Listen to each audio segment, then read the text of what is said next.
Palavra da Verdade, com Hernandes Dias Lopes. Peço que você abra sua Bíblia comigo, o Salmo 72. Lido esse texto, mantenha sua Bíblia aberta comigo para acompanhar a exposição deste poema,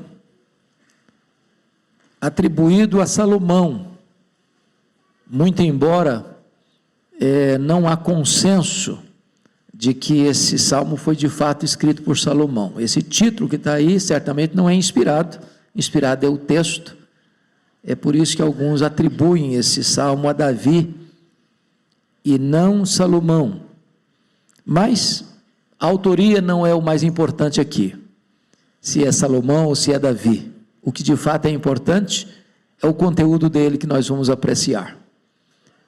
Está escrito assim: concede ao rei, ó Deus, os teus juízos, e a tua justiça ao filho do rei. Julgue ele com justiça o teu povo, e os teus aflitos com equidade.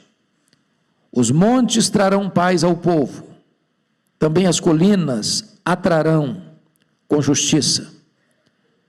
Julgue ele os aflitos do povo, salve os filhos dos necessitados, e esmague ao opressor. Ele permanecerá enquanto existir o sol, e enquanto durar a lua, através das gerações. Seja ele como chuva que desce para a campina ceifada, como aguaceiros que regam a terra. Floresça em seus dias o justo, e haja abundância de paz, até que cesse de haver lua. Domine ele de mar a mar, e desde o rio até os confins da terra. Curvem-se diante dele os habitantes do deserto, e os seus inimigos lambam o pó. Paguem-lhe tributos os reis de Tarsis e das ilhas, os reis de Sabá e de Sebá lhe ofereçam presentes. E todos os reis se prostrem perante ele, todas as nações o sirvam. Porque ele acode ao necessitado que clama, e também ao aflito e ao desvalido. Ele tem piedade do fraco e do necessitado, e salva a alma aos indigentes. Redime a sua alma da opressão e da violência, e precioso lhe é o sangue deles. Viverá, e se lhe dará do ouro de Sebá ou de Sabá, e continuamente se fará por ele oração, e o bendirão todos os dias. Haja na terra abundância de cereais, que ondulem até aos cumes dos montes, seja sua messe como a do Líbano, e das cidades floresçam os habitantes como a erva da terra. Subsista para sempre o seu nome, e prospere enquanto resplandecer o sol. Nele sejam abençoados todos os homens, e as nações lhe chamem bem-aventurado. Bendito seja o Senhor Deus, o Deus de Israel, que só ele opera prodígios. Bendito para sempre o seu glorioso nome, e da sua glória se encha toda a terra. Amém e amém. Findam as orações de Davi, filho de Jessé. Eu quero tratar com vocês hoje sobre o Salmo 72, o tema, o reinado do Messias. O reinado do Messias. Bom, este salmo foi escrito por um rei, ele é dedicado a um rei, e ele trata do Rei dos Reis. Embora esse salmo não tenha sido citado nenhuma vez no Novo Testamento, certamente ele é um salmo messiânico, porque pela descrição que vocês acabaram de ler e ouvir, nenhum rei pode se enquadrar na descrição desse salmo, a não ser Jesus Cristo, o Rei da Glória. Então é um salmo messiânico que só pode ser aplicado a Cristo. Versículo 11, vocês notam aí, está escrito: e todos os reis se prostram perante ele, todas as nações o sirvam. Tem algum rei humano, terreno, que se enquadra aqui dentro? Nenhum.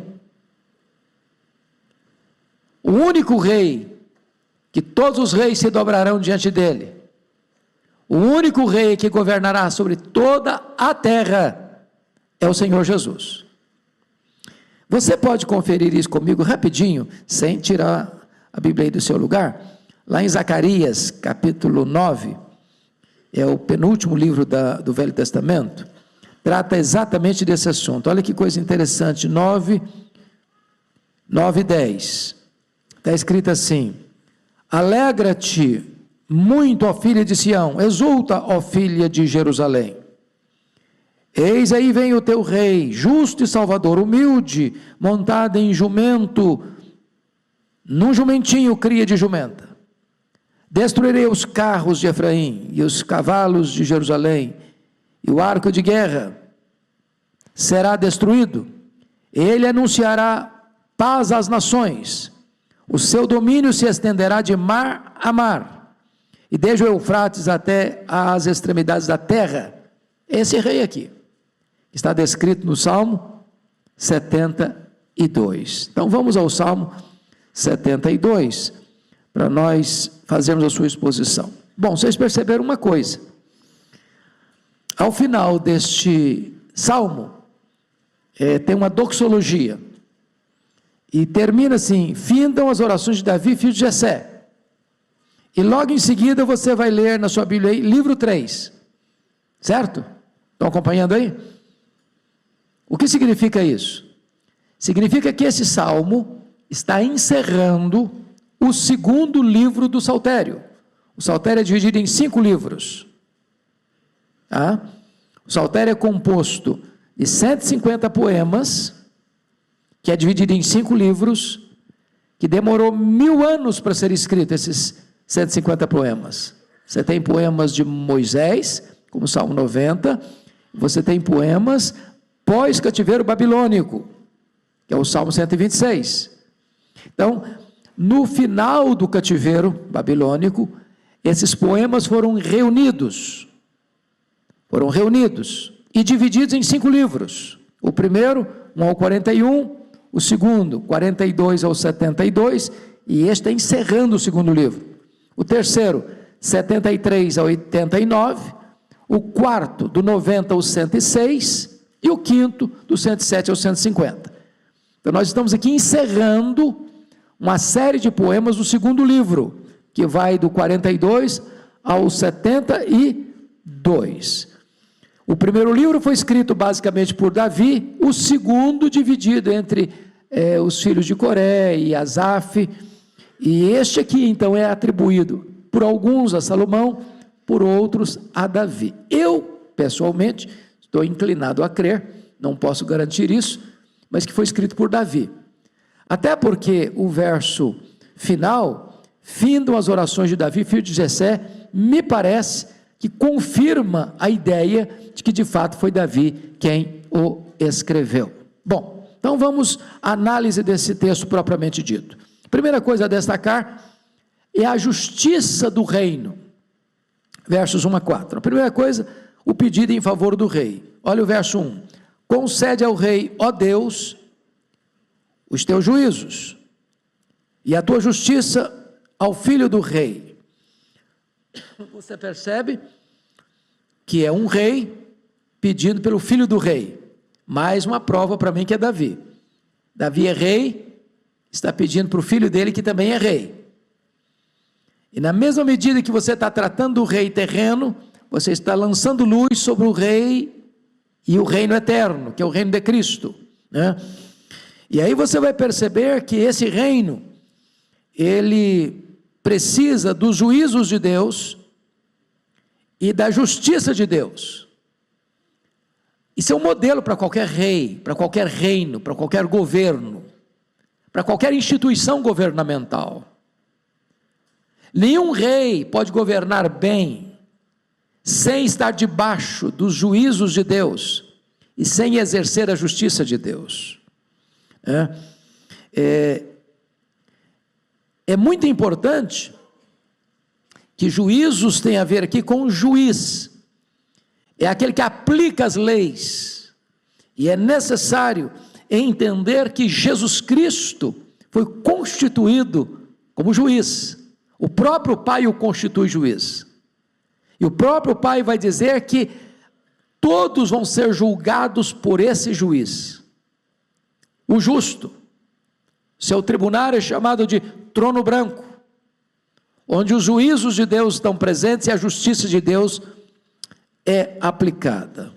Segundo lugar, o padrão de justiça desse reino no versículo 2, olha aí. Julgue ele com justiça o teu povo, e os teus aflitos com equidade ou equidade. Olha os reinos do mundo, olha as nações, olha a cadeira dos presidentes, e você vai perceber que mundo afora, jamais houve um reino onde a plena justiça foi exercida. Por quê? Porque são homens falhos, julgando homens falhos. Por que uma corte, por mais egrégia que ela seja, das menores às maiores, das mais baixas às mais altas, não podem exercer plena justiça? Primeiro, porque eles não têm pleno conhecimento. Só Deus sonda o coração. Nas cortes humanas, muitas vezes a injustiça veste toga. Nas cortes humanas, muitas vezes o inocente sai como culpado. Nas cortes humanas, muitas vezes culpados saem como inocentes.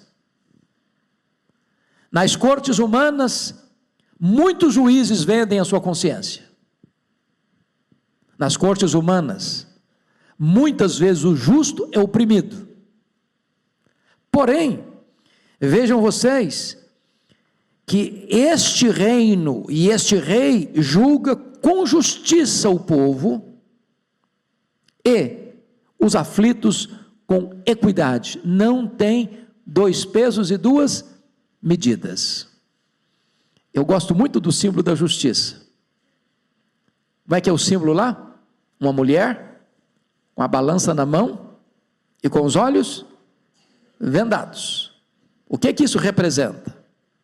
Representa uma coisa, que a justiça tem os olhos vendados para não julgar de acordo com a capa do processo, mas sim pelos autos do processo.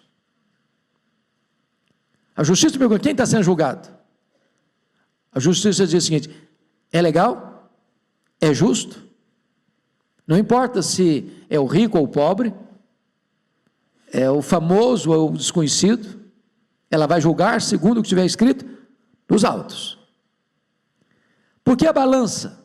Porque a justiça não tem dois pesos e duas medidas. Não deveria ter. Às vezes tem, mas não deve ser assim. Então, no reino desse rei, tem justiça e tem o quê? Equidade. Ninguém vai ser tratado de forma injusta. Terceiro ponto, a compaixão e o rigor do rei, ou melhor, a paz do reino é fruto da justiça. Olha o versículo 3 comigo: os montes trarão paz ao povo, também as colinas a trarão com justiça. Essa palavra montes aí, meus irmãos, é uma linguagem figurada. As montanhas são representadas na Bíblia por autoridades governamentais.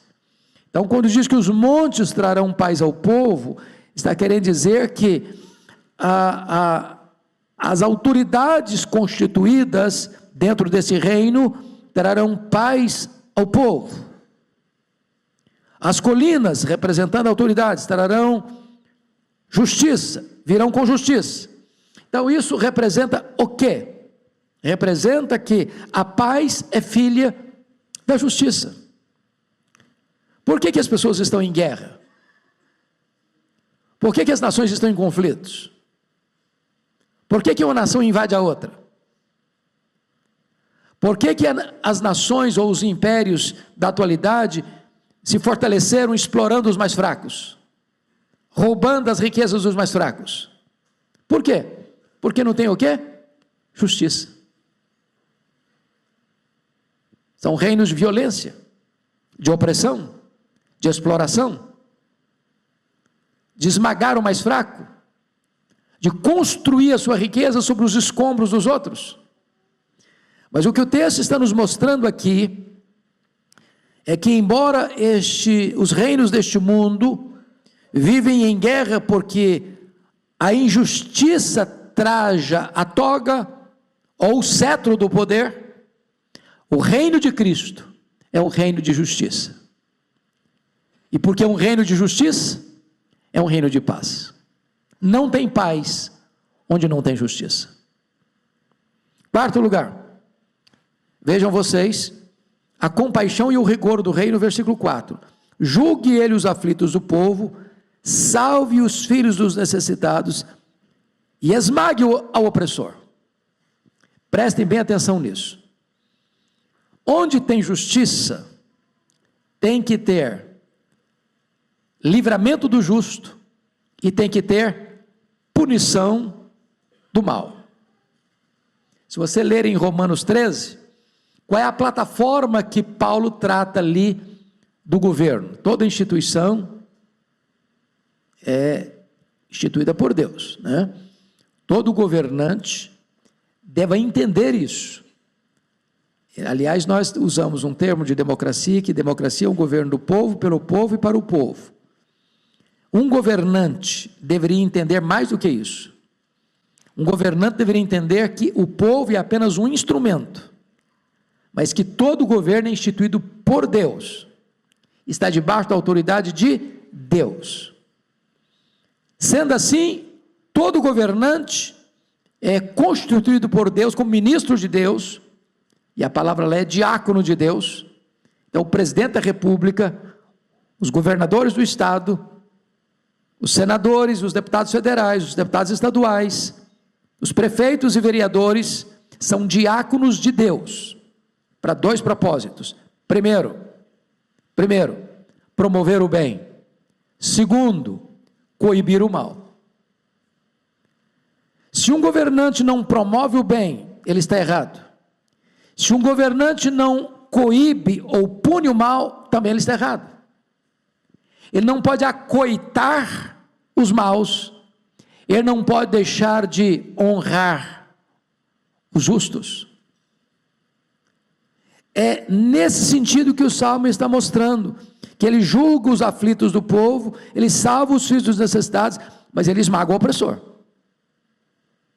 Deus não faz concessão ao erro, Deus não faz vistas grossas ao mal, Deus não passa pano para aqueles que vivem na transgressão.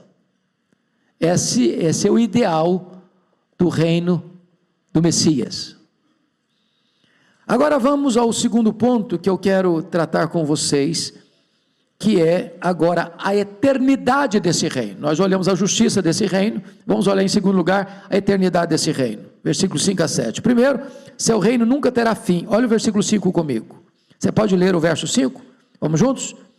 Ele permanecerá enquanto existir o sol e enquanto durar a lua através das gerações.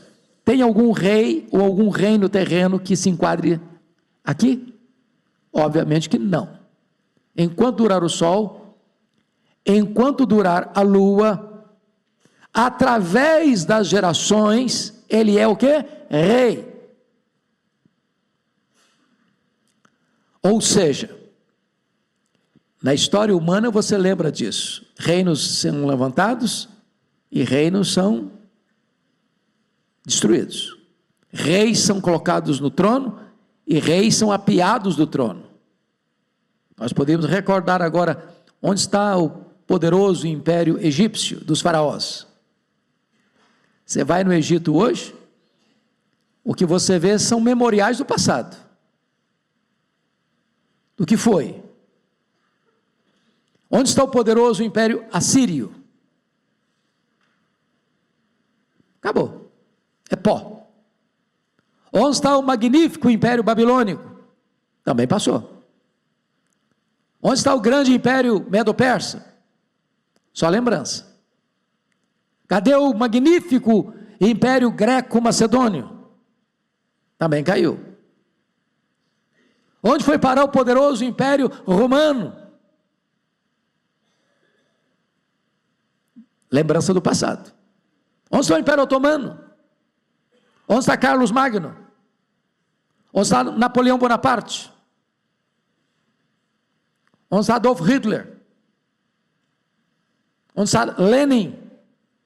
Onde está Mao Tse Tung?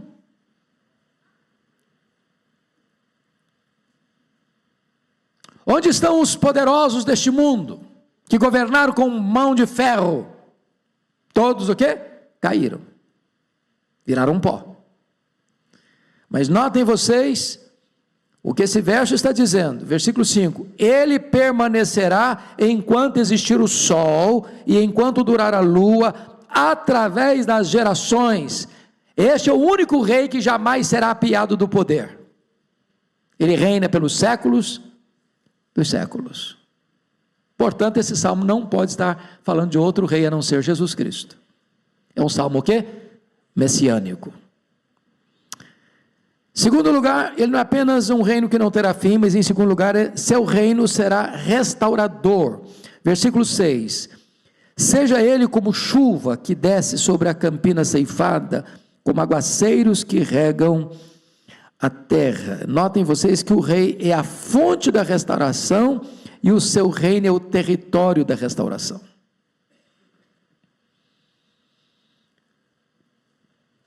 Qual reino que hoje você pode dizer, bom, esse reino é um reino de justiça?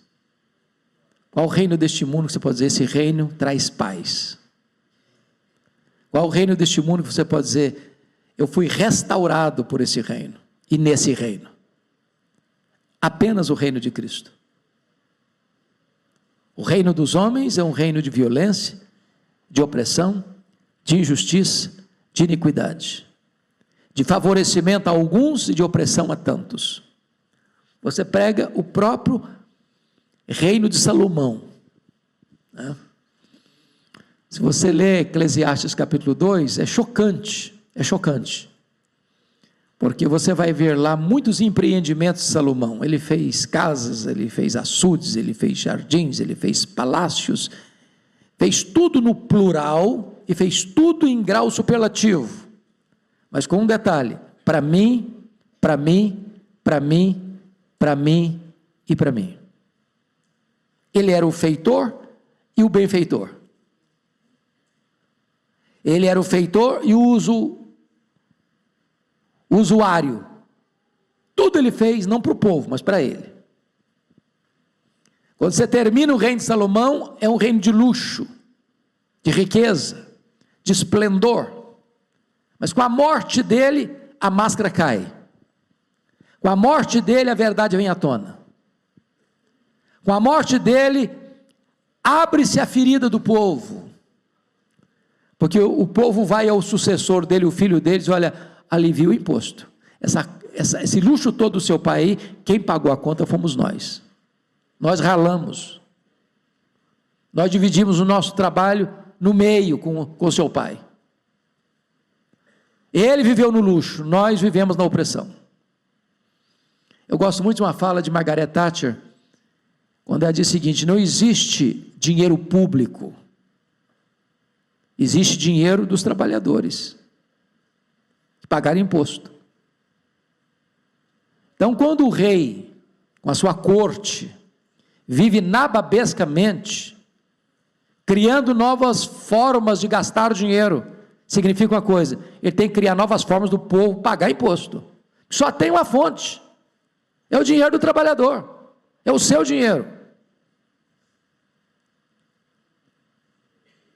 É desta maneira, portanto, meus irmãos, que esse texto está mostrando que o reino de Cristo é o único reino restaurador, onde há justiça, onde há paz. Mas em terceiro lugar,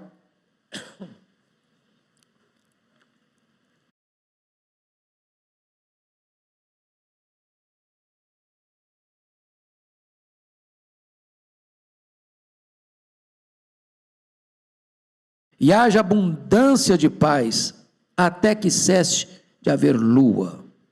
Quando é que vai cessar de haver lua? Never, jamais. Porque Deus criará novos céus e nova terra.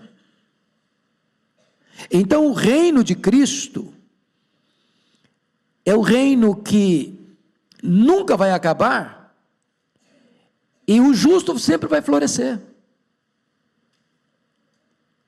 E justo aqui não é apenas aquele que pratica justiça, justo sobretudo é aquele que foi justificado pela justiça plena do justo, aplicada e imputada a nós.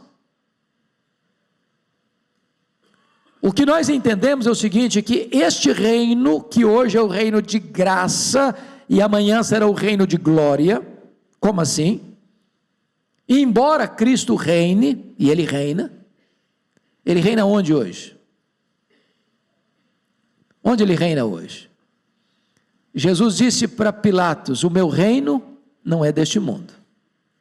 Porque se o meu reino fosse deste mundo, os meus ministros lutariam por mim.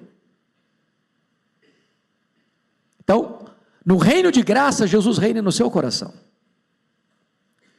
Quando você ora, venha o teu reino, seja feita a tua vontade, você está pedindo o seguinte, Senhor, venha governar a minha vida.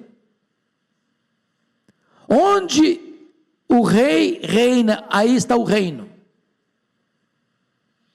Mas ainda este reino de graça está misturado com o reino de injustiça.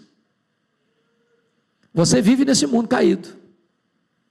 Você é passível de sofrer injustiça, de ser oprimido, de ser perseguido, de ser preso, de ser morto.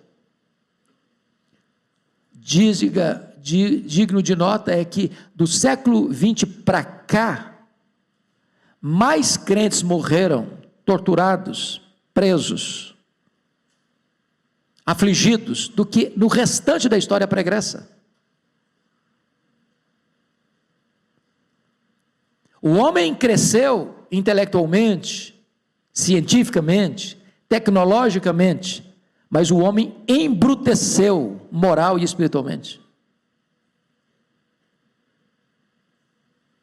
De tal forma que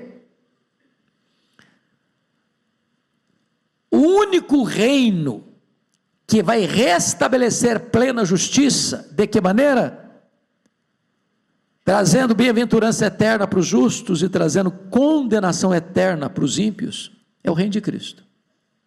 E então na sua vinda, Ele, diz a Bíblia, vai colocar todos os seus inimigos debaixo dos seus pés, e Ele vai lançar no lago do fogo toda a oposição, o anticristo, falso profeta, o diabo, a morte, e todos aqueles cujos nomes não estão escritos no livro da vida, e agora o seu reino já não mais será o reino de graça, mas o reino de glória, onde qualquer vestígio do mal será banido, porque na bem-aventurança eterna, nada contaminado vai entrar. Essa é a ideia do texto. Mas vamos ao terceiro ponto deste salmo, a universalidade do reino, versos 8 a 11, olha comigo o versículo 8, seu domínio é universal. Você pode ler o 8 comigo? Vamos juntos? Domine ele de mar a mar, e desde o rio até os confins da terra. Agora não é desde o rio até o Eufrates, não, é desde o rio até os confins da terra. E ele vai governar de onde para onde? De mar a mar. Essa é uma expressão, essa é uma forma de dizer que esse reino vai ser o quê? Universal. Não tem uma ilha, não tem um continente, não tem uma nação, não tem um povo sequer que esteja fora do alcance desse reinado. Mais uma vez, deixa claro que nenhum reino da terra pode se adequar aqui nessa moldura estabelecida no versículo 8. Somente o reino de Cristo é um reino universal. Sabe por quê? Ele morreu para comprar com o seu sangue os que procedem de toda a tribo, povo, raça, língua e nação.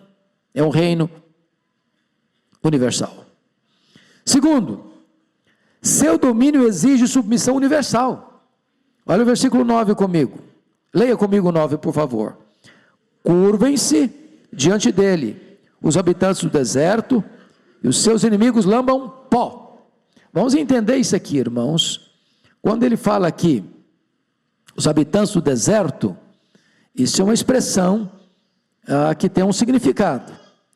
E o significado é este: os nômades que viviam no deserto eram considerados ingovernáveis, e os inimigos mais beligerantes. Por exemplo, você lendo o livro de Samuel, você vai ver lá dos amalequitas, considerados os terroristas do deserto. Eram povos nômades, não ficavam debaixo do guarda-chuvas de nenhum governo, eles rebelavam-se constantemente, eram invasores inveterados, eles oprimiam. Mas o texto está dizendo que todos vão ter que vir e se submeter a este rei. Curvem-se diante dele os habitantes do deserto, os mais perigosos, os mais ingovernáveis, vão ter que se curvar diante desse rei que é Jesus.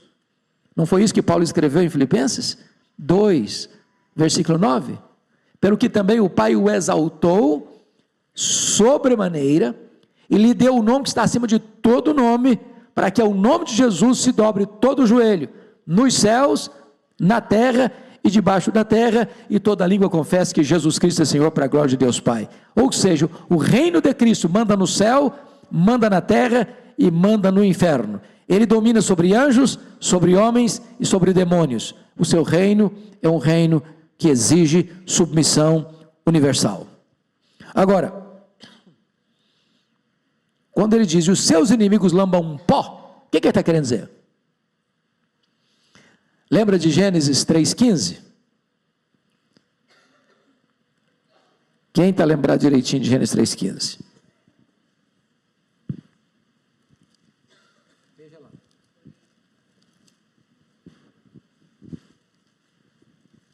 Olha que interessante isso aqui. Vamos pegar no 14, a maldição sobre a serpente. Está escrito assim: rastejarás sobre o teu ventre e comerás pó todos os dias da tua vida. Verso 15: porém inimizade entre ti e a mulher. Ele está falando para a serpente. Entre a tua descendência, ou seja, a serpente tem o quê? Uma descendência. O que a serpente foi sentenciada a fazer? Comer pó quantas vezes? Todos os dias da sua vida. A serpente tem o quê? Uma descendência. Quem é a descendência da serpente? A descendência ímpia, que não reconhece Deus, que não serve a Deus, que não adora a Deus. Existe uma segunda descendência, que é a descendência da mulher, a semente da mulher. Qual a descendência da mulher? Qual a semente da mulher? É a semente do Messias, do povo de Deus. O que o texto está dizendo, que a mesma maldição que foi aplicada lá à serpente no Éden, toda a sua descendência que resistiu e continua resistindo a Deus, vai fazer o quê? Lamber pó. Vai arcar com as mesmas consequências daquela que foi sua progenitora, a serpente e a sua descendência. Pois bem, meus amados, vamos ver que seu domínio exige reconhecimento universal no versículo 10. Olha o 10 comigo, por gentileza. Paguem-lhe tributos os reis de Tarsis e das ilhas, os reis de Sabá e de Sebá lhe ofereçam presentes. O que significa? Os reis de perto, os reis de longe, os reis mais remotos e os de maior projeção reconhecerão a soberania de Cristo e dedicarão a ele as suas riquezas. Não é isso que está lá no Apocalipse 9? Digno és, Senhor, de receber o poder, e a riqueza, e a sabedoria, e a força. De quem é a riqueza do mundo, irmãos? Está lá em Ageu 2:8. Do Senhor é a prata e o ouro. Está lá no Salmo 24. Do Senhor é a terra e a sua plenitude. O diabo nunca teve nada. Ele não é dono de nada. Quem é dono de tudo é o Senhor Jesus. Quando o diabo ofereceu para Jesus lá no monte da tentação, mostrando os reinos do mundo, tudo isso te darei, se prostrados me adorares, ele é um farsário, ele é um mentiroso, ele é um enganador, ele promete o que não tem. Os reinos do mundo pertencem ao Criador, tudo sempre foi de Deus, sempre será de Deus, e todas as nações terão que reconhecer isso, porque toda a riqueza que pertence e que existe no mundo pertence ao Criador e dono de todas as coisas. É isso que o texto está aqui nos ensinando. Mas vamos ao quarto ponto desse salmo, que agora é a redenção do reino, versos 12 a 14. O rei acolhe e acode os inacolíveis. Olha o verso 12 comigo. Você pode ler o 12 comigo? Vamos juntos? Porque ele acode ao necessitado, que clama, e também ao aflito e ao desvalido. Quem são os súditos desse reino? Do rei eterno, do reino que vai durar enquanto o sol e a lua durarem. São os poderosos deste mundo? São os que compraram o green card deste reino com dinheiro? Não. Este reino é dedicado aos pobres, aos desvalidos, aos necessitados. E aqui não está falando só de desvalidos financeiramente. Ele está se dirigindo àqueles que se reconhecem pobres. Qual a primeira bem-aventurança que nós temos lá em Mateus 5? Bem-aventurados os humildes de espírito, porque deles é o quê? O reino de Deus. A palavra humildes lá não é a melhor tradução no meu entender, porque a palavra lá é pobre. E pobre, tinha duas palavras para pobre no grego. Um pobre que tem o básico, ele não tem luxo, mas também não passa falta. E o pobre mendigo, que não tem nem o básico. É o pobre desvalido. A palavra que aparece lá em Mateus 5,3 é o pobre desvalido. Portanto, ele não está falando, obviamente, de pobreza material. Porque a pobreza não é uma virtude, nem a riqueza é um pecado. É possível ter um rico pobre, e é possível ter um pobre que não carece da graça de Deus, acha que não carece da graça de Deus. Quem são os súditos desse reino? São aqueles que chegam sem estadiar virtudes, sem reivindicar prestígios, e aqueles que chegam como um mendigo totalmente carentes, necessitados da graça de Deus. Só estes são súditos desse reino.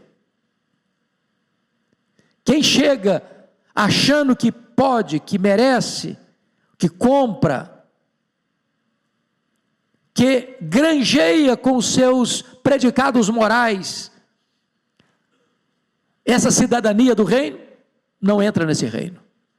Ela é destinada exatamente para aqueles que são absolutamente carentes, conforme o versículo de número 12. Porque ele acode ao necessitado que clama, e também ao aflito e ao desvalido. Segundo ponto, o rei salva os que não têm nada para retribuir. Você leu o 13 comigo? Vamos juntos? Ele tem piedade do fraco e do necessitado, e salva a alma dos indigentes. O que é um indigente? O cara que não tem nem para sobreviver.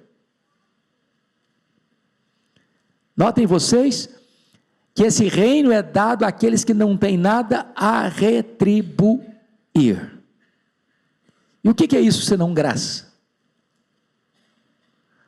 O que é isso senão a salvação? Quem vocês acham que é a pessoa salva? Aquele que chega e diz: olha Deus, graças te dou, porque eu não sou como os demais homens. Eu oro, eu jejuo, eu dou o dízimo, até das hortaliças da minha casa. Não sou como esse miserável publicano também não, esse cara aí não vale nada. Mas eu, olha aqui, que pessoa maravilhosa que eu sou. Quem saiu, quem desceu para casa justificado? Foi o fariseu ou foi o publicano? Estão percebendo o que está escrito aqui? A graça de Deus é oferecida ao desvalido, aquele que nem ousa olhar para cima, bate no peito e diz: Senhor, tem misericórdia de mim, um miserável pecador. Esse entra no reino. É isso que esse texto está mostrando. Terceiro lugar, o rei redime a alma dos oprimidos, versículo 14. Olha comigo. Redime a sua alma da opressão e da violência, e precioso lhe é o sangue deles. Ou seja, quando diz assim, preciosa é a morte do Senhor, os seus santos, vamos entender isso. Não é que Deus diz, que legal, ele morreu. Não, a ideia não é essa. A ideia é que Deus valoriza aquela pessoa. Quando um crente morre, derrama o seu sangue pela sua fé, isso tem valor para Deus. Agora, o que é maravilhoso, que não é o sangue dos redimidos que tem o valor de redenção. O rei que governa sobre nós, ele morreu por nós, ele verteu o seu próprio sangue. Nós somos redimidos pelo seu sangue. Ele nos comprou com o seu sangue. Ele é o rei que abriu mão da sua glória, se esvaziou, assumiu a forma de servo, se humilhou até a morte, morte de cruz, para nos comprar com o seu sangue. Então você é um súdito do reino, marcado pelo sangue do rei, comprado pelo sangue do rei, pela redenção. Vamos ao quinto ponto desse belíssimo salmo messiânico. Agora vejamos a bênção universal desse reino, versículos 15 a 17. Primeiro, você pode notar aí que o rei merece a riqueza das nações, no verso 15a, está escrito, viverá e se lhe dará do ouro de Sabá. E aí você vai perceber que toda a riqueza das nações pertence a ele, sabe por quê? Viverá. Não foi essa a expressão de Jesus lá no Pátimos, para João o apóstolo? Eis que eu estive morto, mas estou vivo pelos séculos dos séculos. O rei que governa sobre nós, entrou nas entranhas da morte, arrancou o aguilhão da morte, matou a morte, inaugurou a imortalidade. Só ele pode dizer, estou vivo pelos séculos dos séculos. Bendito seja Deus. Por isso ele merece a riqueza das nações, porque dele é o ouro e a prata. Segundo, o rei é bendito continuamente, versículo 15, a parte B, e continuamente se fará por ele oração, e o bendirão todos os dias. Em outras palavras, meus irmãos, ele é glorificado para sempre, pelos homens e pelos anjos. Não é isso que está lá em Apocalipse 5? Ao que está sentado no trono e ao Cordeiro, seja a honra, a glória e o louvor e o domínio pelos séculos dos séculos. Quem está levantando este coro de exaltação é a igreja glorificada, são os seres angelicais. Terceiro, o rei tem rica provisão, versículo 16, olha aí comigo. Haja na terra abundância de cereais, que ondulem até os cumes dos montes, seja sua messe como do Líbano, e das cidades floresçam os habitantes como a erva da terra. Essa descrição, certamente, irmãos, não está apontando para uma lavoura frutuosa. Eu tive essa semana passada na cidade de Sorriso, pregando em Sorriso. Vocês sabem que Sorriso, no Mato Grosso, é a capital brasileira do agro. E Sorriso é a capital mundial do agro, porque nenhum território do mundo, naquele espaço de terra, produz tanto quanto o município de Sorriso, Mato Grosso. Aliás, o Mato Grosso é o grande celeiro deste país, né? O maior produtor de grãos do Brasil e o maior rebanho bovino do Brasil. É claro que o texto não está falando apenas de abundância de coisas materiais, de uma colheita farturosa, ele está falando da igreja, o trigal de Deus. Nós somos este trigal de Deus descrito aí nesse verso 16. Haja na terra abundância de cereais, que ondulem até os cumes dos montes, seja a sua messe como a do Líbano, e das cidades floresçam os habitantes como a erva da terra. Vamos ver agora, em quarto lugar, o rei é fonte de bênção inesgotável. Versículo de número 17. Você leu o 17 comigo? Vamos juntos? Subsista para sempre o seu nome, e prospere enquanto resplandecer o sol. Nele sejam abençoados todos os homens, e as nações lhe chamem bem-aventurado. Então você percebe que a beleza e a riqueza desse reino está em quem? No rei do reino. Ele é o rei, ele é a fonte das bênçãos, ele é bendito eternamente. Enquanto a terra durar, enquanto o sol durar, enquanto existir o universo, ele subsiste para sempre. Prospere enquanto resplandecer o sol, e o sol vai resplandecer. Nele, no rei, em Jesus, sejam abençoados todos os homens, e as nações lhe chamem de bem-aventurado. Isso é extraordinário, isso é bendito, porque o seu nome é exaltado para sempre. Os reis da terra têm seus nomes apagados, os reis da terra têm seus nomes misturados com a poeira da história, mas o rei Jesus tem seu nome exaltado para sempre e sempre e sempre. Louvado seja o Senhor.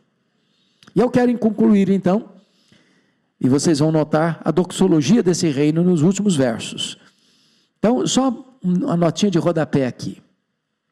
Quando vocês estiverem olhando esses 5 livros do Saltério, vocês vão notar que todos eles encerram com uma doxologia. Vocês querem ver isso para confirmar? Nós temos um tempinho. Vá comigo então lá para o finalzinho do primeiro livro, que é o Salmo 41. Veja como é que ele encerra. Salmo 41. Todos eles terminam com a doxologia. Então vamos ver como é que termina o primeiro livro do Saltério, 41. Como é que termina o versículo 13? Você pode ler comigo? Bendito seja o Senhor, Deus de Israel, de eternidade para eternidade. Amém e amém. Ele está encerrando não só um salmo, ele está encerrando um livro, o primeiro livro. Como é que termina o segundo livro do Saltério? É esse que nós estamos. Então vamos dar uma olhadinha, versículos 18 e 19, vamos lá? Bendito seja o Senhor Deus, o Deus de Israel, que só Ele opera prodígios. Bendito para sempre o seu glorioso nome, e da sua glória se encha toda a terra.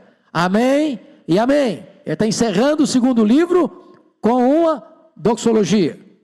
Como é que encerra o terceiro livro? Confira aí Salmo 89, versículo 52. Pode ler comigo? Vamos juntos? Bendito seja o Senhor para sempre. Amém e amém. Como é que encerra o quarto livro? Lá no Salmo 106. Olha aí comigo. Versículo 48. Vamos juntos comigo. Bendito seja o Senhor, Deus de Israel, de eternidade a eternidade. E todo o povo diga amém, aleluia. Como é que encerra então o último livro, que é o 150? E aí você vai perceber. É isso mesmo? Estão me acompanhando? Hã? Pulei um? Não. Então vamos para o 150. E o 150 todo ele é uma doxologia. Todo ele é uma doxologia. Aliás, temos tempo para isso. Vamos ler o 150 com voz bem clara, bem eloquente, com voz bem altissonante. Todos juntos. Aleluia! Louvai a Deus no seu santuário. Louvai-o no firmamento, obra do seu poder. Louvai-o pelos seus poderosos feitos. Louvai-o consoante a sua muita grandeza. Louvai-o ao som da trombeta. Louvai-o com saltério e com harpa. louvai-o com adufes e danças, louvai-o com instrumentos de cordas e com flautas, louvai-o com símbolos sonoros, louvai-o com símbolos retumbantes. Todo ser que respira, louve ao Senhor. Aleluia! Então vocês notaram que os 5 livros terminam da mesma forma, com uma doxologia de exaltação a Deus. Que coisa boa é que você e eu, pela graça, pertencemos a este reino.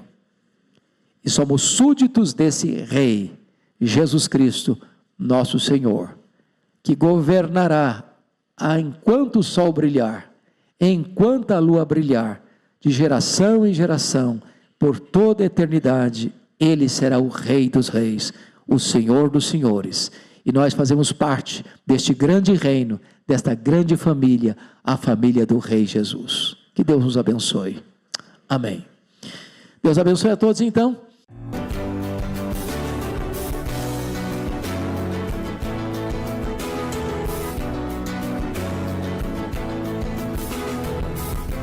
Palavra da Verdade, com Hernandes Dias Lopes.